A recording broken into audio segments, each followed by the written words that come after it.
नमस्कार दोस्तों। मरने के बाद तुलसी और गंगा जल क्यों रखते हैं मुंह में। एक समय की बात है, एक बार माता पार्वती भगवान शिव से कहती हैं, हे प्रभु, मेरे मन में एक शंका है, कृपया मेरा मार्गदर्शन करें। तब भगवान शिव बोले, हे देवी, क्या तुम्हारी शंका, कृपया बताओ, तुम्हारी शंका का निवारण करके हमें प्रसन्नता होगी। तब माता पार्वती कहती, हे प्रभु, जब कोई मनुष्य मृत्यु के बाद तुलसी पत्र का जल अपने मुख में रखता है तो तुलसी जल देने से क्या होता है तथा उसे मनुष्य को कौन से फल की प्राप्ति होती है। तब भगवान शिव कहते हैं, हे देवी, तुमने जो प्रश्न पूछा वह समस्त मानव जाति के कल्याण हेतु अत्यंत उपयुक्त है। हे देवी, तुम तुलसी पत्र से संबंधित मैं आपको एक पवित्र कथा सुनाता हूँ, आप इस कथा को ध्यान से सुने। तब माता पार्वती कहती हैं, हे प्रभु, मैं इस कथा को पूरे ध्यान से सुनूंगी और लोक कल्याण हेतु इस कथा का प्रसार भी करूंगी। तब भगवान शिव कथा सुनाना आरंभ करते हैं। हे देवी, गंगा तट के किनारे एक भील परिवार रहता था जिसमें 5 भाई अपनी बहन के साथ रहते थे। उनके माता पिता किसी बीमारी के कारण गुजर गए। बहन सबसे छोटी थी और वह मेरी बहुत बड़ी भक्त थी। वह हर दिन सुबह तुलसी में जल चढ़ाती थी, नित्य रूप से पूजा पाठ करती थी। ये 5 भाई हर रोज जंगल में जाकर शिकार करते थे और जो भी मिले उसे घर लाकर पका कर खाया करते थे। उनका यही नित्य काम था और बहन घर के काम करके भाइयों की सेवा करती थी, उनके लिए खाना बनाती। फिर एक दिन उसका हाथ एक चाकू के कारण मछली को काटते हुए कट गया। फिर उसके हाथ से खून बहने लगा तो उसने जब उस रक्त को दीवार में पोंछना चाहा तो सोचा कि भाइयों को इस बात का पता लगने से उन्हें बुरा लगेगा। अगर कपड़ों से पोंछ लूंगी तो वह भी उनकी नज़र में नहीं बच सकता। इसलिए उसने उस रक्त को मछली में ही डालकर मछली को पका दिया और तब रात को भाइयों ने मछली को खा लिया तो वे उंगलियां चाटते ही रह गए। उन्हें वह खाना बहुत पसंद आया। फिर सबसे बड़े भाई ने बहन से पूछा कि आज खाने में क्या मिलाया जो इतना स्वादिष्ट बन गया, तो उसने कुछ भी नहीं बताया। फिर अगले दिन खाने का स्वाद पुराने जैसा ही था, इसलिए बड़े भाई ने बहन को कसम दिलाई कि उसने खाने में क्या मिलाया था। तब बहन ने अपने हाथ में रक्त के बारे में उसे बता दिया। तब बड़े भाई के कुटिल दिमाग में एक बुरा ख्याल आया, क्यों ना हम अपनी बहन को ही मारकर खा जाएं, क्योंकि उसके रक्त की 4 बूंदें ही इतनी स्वादिष्ट थी। फिर उसका मांस कितना स्वादिष्ट और मुलायम होगा। फिर अगले दिन बड़े भाई अपनी कुटिल योजना सारे भाइयों को बताता है और सबसे छोटे भाई को छोड़कर सारे भाई राजी भी हो जाते हैं। तब बड़ा भाई अपनी बहन की हत्या करने की साजिश करता है। दूसरे ही दिन वे सभी अपनी बहन की शादी करवाने हेतु उसे दूसरे गांव में चलने के लिए मना लेते हैं।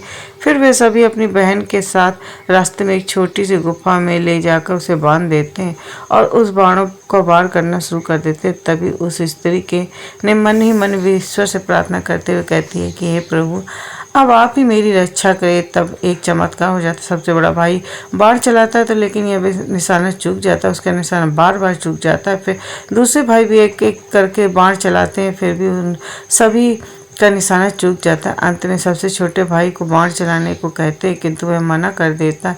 तब सभी भाई उसे ही जान से मारने की धमकी देते हैं। तो उसकी बहन स्वयं मुझसे विनती करती है, बोलती कि हे प्रभु, अब आप मेरे छोटे भाई की रक्षा करें और मेरे प्राण ले लीजिए। ऐसा कहते हुए छोटे भाई का बाण बिना निशाने के ही बहन के सीने में भेज जाता है। तब वह 4 भाई अपनी सगी बहन को काट कर पकाते आपस में परोसते हैं और अंत में सबसे छोटे भाई को उसका सिर खाने को देते हैं। वह अत्यंत दुखी होकर मन ही मन बहुत रोता है और उसने अपने कपड़ों में एक मछली का टुकड़ा छुपा कर रखा था, तो उसने उस मछली को ही खाने को मिलाकर खा लिया।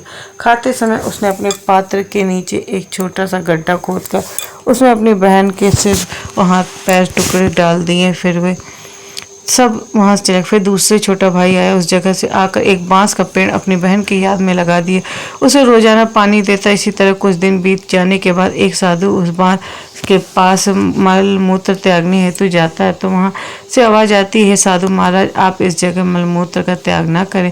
तभी वह साधु आश्चर्य से एक बांस के टुकड़े को काटकर अपने साथ ले रखते हैं तो उसकी एक बांसुरी बना लेते हैं। तब भी वह साधु बांसुरी बजाता है तो उसमें से एक स्त्री की सुंदर गाती हुई आवाज आती है। वह सुंदर साधु उस बांसुरी को बजाते हुए अपने जीवन का व्यापन करने लगती। कुछ समय बीतने के बाद वह साधु उस बड़े भाई के घर गया तो उस बांसुरी की आवाज आने लगी, इसी दुष्ट ने मेरी हत्या की। ऐसा सुनते ही बड़ा भाई घर से भागते हुए आया और उसने एक साधु को अपने द्वार से आगे भगाया। फिर इसी तरह वह साधु उन 4 भाइयों के द्वार पर जाता है, किंतु वह सभी साधु को वहां से भगा देते। साधु को तब कुछ हद तक यह बात समझ में आ जाती है कि जो स्त्री की आत्महत्या हुई थी बांसुरी में रहती है, उसकी इस लोगों ने जरूर कुछ न कुछ नाथ, किंतु बेचारा साधु उन सभी के साथ कुछ भी नहीं कर सकता है। साधु फिर अंत में 5वें भाई के द्वार पर जाता है।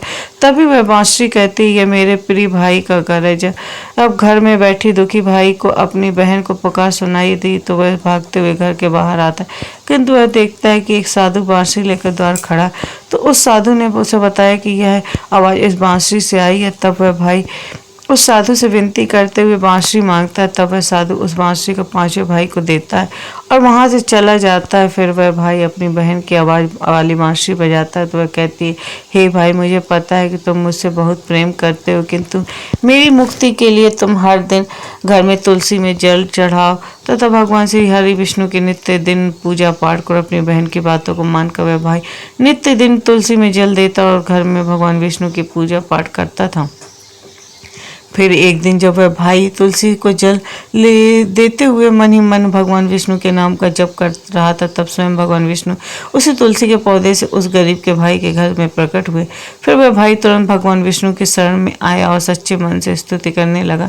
तब भगवान विष्णु ने भाई को तुलसी पत्तर का जल उस बांसुरी में डालने को कहा और उसने भगवान विष्णु का नाम लेते हुए उस बांसुरी में तुलसी पत्तर जल डाला तो भगवान विष्णु के आशीर्वाद से उस स्त्री को पूर्व जन्म होकर वह स्वयं बांसुरी में बाहर आ गई। तब उन दोनों भाई बहन को भगवान विष्णु की तुलसी के समान महत्वपूर्ण ज्ञान दिया था। फिर भगवान शिव कहते हैं कि हे देवी, वह ज्ञान अब आपको भी ध्यान से सुनो। तुलसी को देवी लक्ष्मी का ही रूप मान जब तुलसी में हर रोज जल चढ़ाने से जीवन में सभी परेशानियां दूर होती हैं और सुख शांति आती है और धन्य का लाभ होता है। तुलसी में जल चढ़ाते समय चंदन का तिलक लगाना शुभ माना जाता है। तुलसी में जल चढ़ाने का सही समय सूर्योदय से लेकर उसके 2 से 3 घंटे बाद तक ही होता है।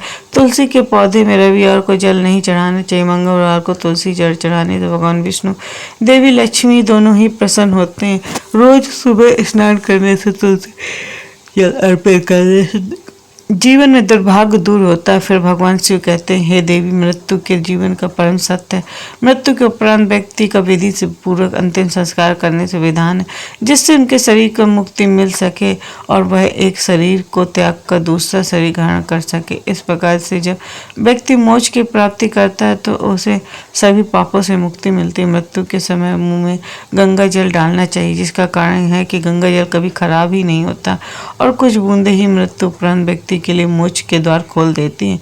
मृत्यु के समय व्यक्ति के मुख में गंगा जल डालने से कई शारीरिक कष्टों से मुक्ति मिल जाती है और आसान मृत्यु मिल जाती है। यदि मृत्यु के समय व्यक्ति के मुंह में तुलसी की पत्तियां रखी जाती है तो मरने वाले व्यक्ति को आत्मा को भगवान विष्णु का आशीष प्राप्त होता, संसार में मोह माया से मुक्ति मिलती, वही शरीर के सारे कष्ट दूर हो जाते और आत्मा संबंधी सभी मुक्त हो जाते। तुलसी के नाम से ही यमलोक में जो कष्ट देने वाले राक्षस हैं वे शांत हो जाते हैं और यह मार्ग आसान हो जाता है। इसलिए मोक्ष के लिए गंगा जल और तुलसी का सेवन मृत्यु के समय किया जाता है। वीडियो अच्छी लगी हो तो लाइक शेयर, वीडियो को देखने के लिए हमारे चैनल को सब्सक्राइब जरूर करें। धन्यवाद।